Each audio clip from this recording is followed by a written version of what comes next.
Якутские прыжки – национальная особенность игр «Дети Азии». Только у нас и только благодаря тому, что мы принимаем столь весомый международный форум, этот вид спорта включен в программу. Это ли не повод дать ему должное развитие, но и путевку в большой спорт? Якутские национальные прыжки – это троеборье, один из видов кылы, когда спортсмен с разбега выполняет 11 прыжков на одной ноге. Сегодня это демонстрировали 13 атлетов. Готовились 4 года по специальной программе, сборы проводили. Сейчас после первой попытки посмотрим. На первый взгляд дилетанту эти соревнования покажутся незатейливыми, но это только на первый раз.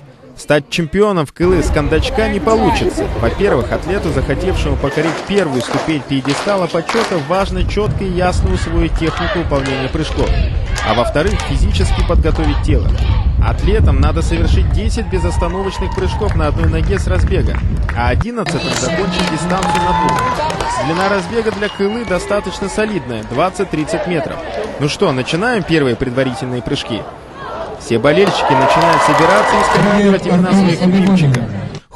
Закончились предварительные попытки по прыжкам. Пока лидирует Михаил Руфов. Наши ребята лучше всех!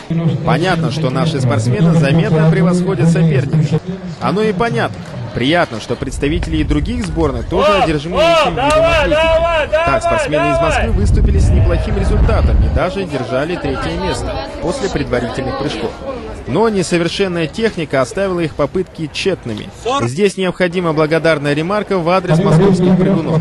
Дело в том, что именно в столице нашей Родины в последнее время проводят всероссийские турниры по якутским прыжкам. Проводятся чемпионаты России в Москве, где участвуют мастера спорта международного класса, члены сборной команды России. И у нас этот вид развивается. Скоро, наверное, выйдет уже на международный уровень.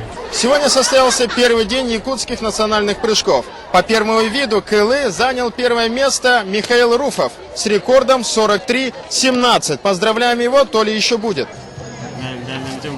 Я готовился в течение целого года и надеялся, что победа будет за мной.